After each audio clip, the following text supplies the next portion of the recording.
Hey folks, back on the road again, and I had to make this little blurb.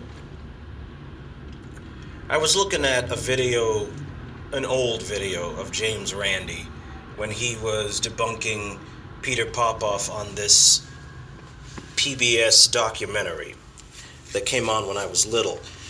And I realized that I had totally forgotten until that moment just what a faith healer looked like to me, how I thought of them, and what I thought of the people being fooled by them. Because it wasn't just about people being tricked into throwing away their medicine, or they have to get chemo anyway even though they were fooled into thinking that Jesus has taken the cancer from their body and so forth. It wasn't just that. Remember something, I believed as a black Muslim that if you followed any other religion, and if you were some white person in this country, you were likely just going to die, and that's it.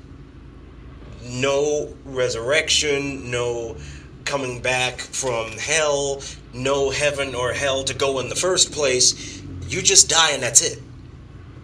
So I looked at these faith healers with an ire that I don't think an 8-year-old really should have normally. I mean, I really, because think about it.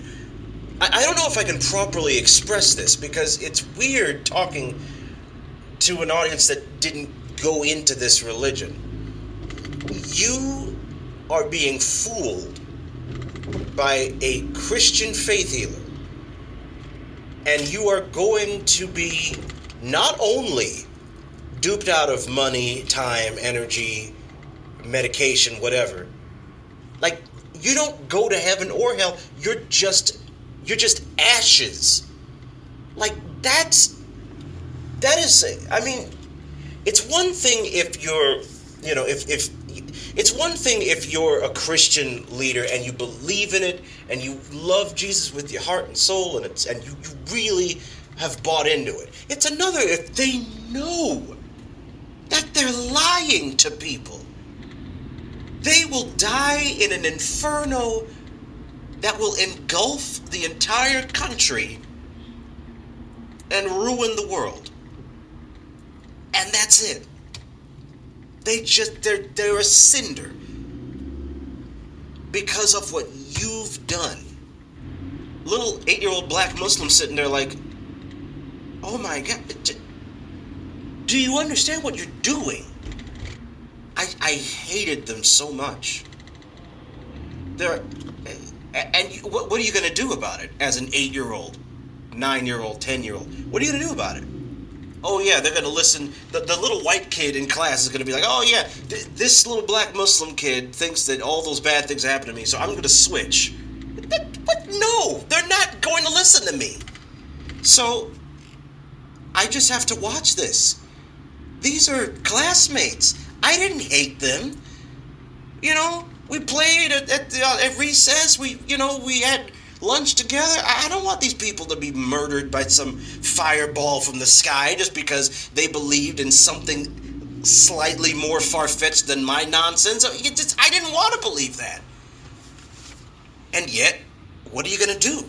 There's no heaven to make it, well, maybe they'll be saved in the last days, or maybe they'll have a rapture and they'll turn from, evil. There's none of that. It's too late. You're just gonna die, and it's the end. To think that about your classmates, your friends. I didn't have a lot of friends when I was a kid. You can kind of tell. But I wasn't that great at having friends. But the ones that I barely were able to hold on to, a lot of them were, well, I hovered around a lot of Asian kids. Because I figured, well, maybe they'll, they didn't own slaves. I didn't see any Japanese slave masters in the, textbooks, so maybe they'll be all right. The Chinese, they didn't come over here and start enslaving people, so maybe they'll be okay. So I didn't have as much, worry as I did with the majority of the classroom, which was mostly white kids. And I felt so sad. Like, what happens to them? Are they bad just because, you know, they did a couple of bad things and stayed Christian? I did a couple bad things here and there. How many bad things does it take to end up on the side of the white kids? Like, how many good things does a white kid have to do so that they don't have to be murdered? Holy genocide, you know, religiously sanctioned murder. Because that's what it was. That's what the belief was. It's not, you know, everybody rises and gets judged. It's just murder. And you're supposed to be okay with this. As a child. I mean, I don't think I can accurately express this. So this is, I guess, a little blurb to explain why I feel a passion about this. It's because who would want these ugly things in the past to sit inside of you? The feelings of all of the kids that I wish I could have helped. All of the friends I wish I could have made. Not just had, made. I should have made friends without thinking this stuff. Even if it was kind of sugar-coated by my mom saying, well, you know, that some white people aren't bad, and you know, it's in the final days, maybe they'll, you know, maybe they'll become Muslims. Something, I don't know what she said, but she kind of finagled the truth about what the claims were. I needed something better. And, man, I cared about kids and the friends I could have made and what happens when kids learn crazy BS. I care about faith healers who know that they're full of garbage and they keep people in their clutches throughout their lives. Even if there is no flying vehicle in the sky that will rain down death upon the white people, even if that never happens, it's still a waste of your life. It's still, you have leukemia and the faith healer didn't do anything. That's still evil. It's still wrong. So I was angry about the children getting abused. I was angry about the sick being abused. I'm angry about Muslims learning awful things. Think of all the friends.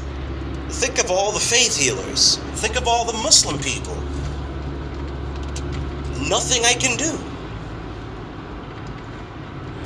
I think about sometimes the suicide bomber. The crazy jihadi suicide bomber. I mean, you want to talk about the encapsulation of all three of those things.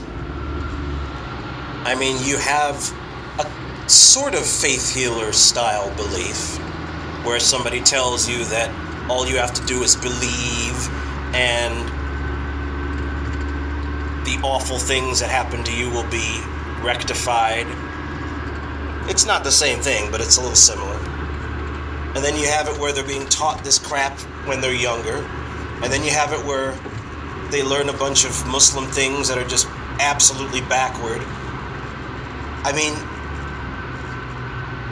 the jihadi that kills all these people, the most feared religious nutjob on the planet, in some ways, that person could be a poster child for child abuse.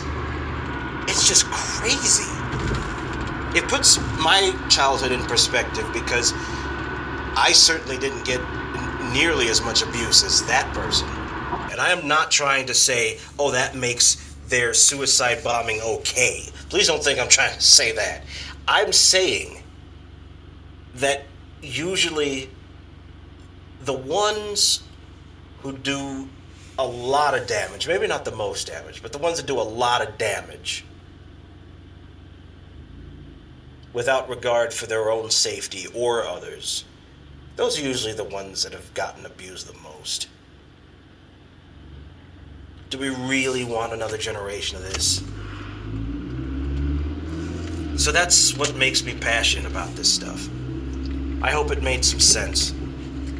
And I hope that next time I'll come back and give you the full skinny, the full story on the black Muslims and all the stuff that I can remember that we used to believe.